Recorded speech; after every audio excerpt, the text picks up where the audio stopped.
Hello my dear friends, welcome to movie Hunter YouTube channel. So friends, আজকে আমি একটি upcoming Hindi movie নিয়ে আলোচনা করব, যেটি হচ্ছে হোম বাউন্ড।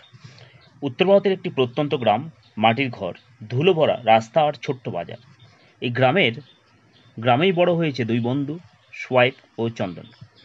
ছোটবেলা থেকে তারা একে অপরের ছায়া সঙ্গী। স্কুলে একসঙ্গে পড়াশোনা, খেলাধুলা, উৎসব সবকিছুতে তারা একে অপরের হাত ধরে চলছে। তাদের পরিবার দুটি অভাবী।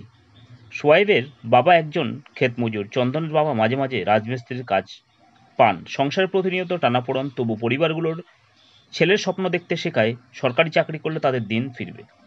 সোয়াইবি আর চন্দনের সবচেয়ে বড় লক্ষ্য পুলিশে চাকরি পাওয়া। গ্রামের চৌকিদার বা থানার দারোগাদের যে সম্মান, সেটা তারা ছোট থেকে দেখেছে। তাদের মনে হয় পুলিশ হলে পরিবারকে গর্বিত করা যাবে, সমাজে সম্মান পাওয়া যাবে। পড়াশোনা শেষ করে তারা শহরে যায়।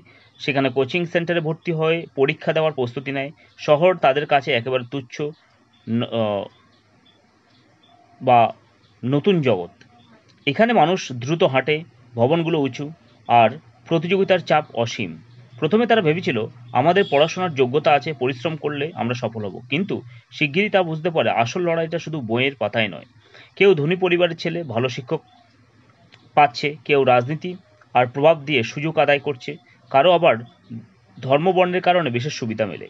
সোয়াইবি একদিন বলে, চন্দন, আমাদের লড়াই অন্যদের চেয়ে অনেক কঠিন। আমরা শুধু পরীক্ষার প্রশ্নের সঙ্গে লড়ছি না, আমাদের পরিচয়, আমাদের অভাব সবকিছুর সঙ্গে লড়াই করতে হচ্ছে। চন্দন চুপচাপ মাথা নাড়ে, আর চোখে ভয় তবু আশা হারায়নি। এর মধ্যে পৃথিবীকে গ্রাস করেছে কোভিড-19 মহামারী। ভারতে হঠাৎ করে ঘোষণা করা হলো লকডাউন। শহরের দোকান, বাজার, অফিস সবকিছু একসঙ্গে বন্ধ হয়ে যায়। সোয়াইবি, চন্দনের মতো হাজার হাজার ছেলেমেয়ের হঠাৎই আটকে পড়ে। কোচিং বন্ধ, পরীক্ষা অনিশ্চিত, হাতে সামান্য কিছু টাকা যাতে দিয়ে কয়দিন খাওয়ার চলে।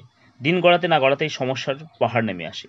চন্দন উদ্বিগ্ন হয়ে বলে, এভাবে তো আর থাকা যাবে না, কাজ নেই, খাবার নেই, এখানে থাকলে আমরা না খেয়ে মারা যাব। সোয়াইবি জানালার বাইরে তাকায়, রাস্তাঘাট জনশূন্য, পুলিশ টহল দিচ্ছে। তারপর বলে, একটাই উপায় আছে, আমাদের বাড়ি ফিরতে হবে। কিন্তু কিভাবে ফিরবে? ট্রেন, বাস সব বন্ধ, সরকারি পরিবহন নেই। তবুও শুধু খোলা আছে গ্রামের দিকে যাওয়ার দীর্ঘ বিপজ্জনক সড়ক। তারা দুজন ছোট্ট ব্যাগে কাপড়, সামান্য শুকনো খাবার আর এক বোতল জল নিয়ে রওনা হয়। তাদের গ্রামের দূরত্ব কয়েকশো কিলোমিটার। শুরু হয় পথের যাত্রা। রোদ মাথার উপর, রাস্তায় পুলিশের লাঠি, আর অন্তরে ভয়, তারা পৌঁছাতে পারবে তো। প্রতিদিন তাদের হাঁটতে হয় কিলোমিটারের পর কিলোমিটার। কখনো রেল লাইনের ধারে হাঁটে, কখনো হাইওয়ের পাশে, কখনো ট্রাকে লুকিয়ে কিছুটা দূরত্ব অতিক্রম করে। ক্ষুধা আর তৃষ্ণা সবচেয়ে বড় শত্রু।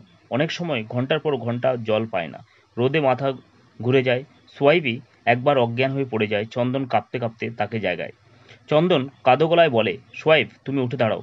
যদি তুমি পড়ে থাকিস, আমি একা বাড়ি ফিরতে পারবো না। সোয়াইবি দুর্বল কণ্ঠে উত্তর দেয়, চিন্তা করিস না, আমি আছি, আমরা দুজনেই বাড়ি ফিরবো।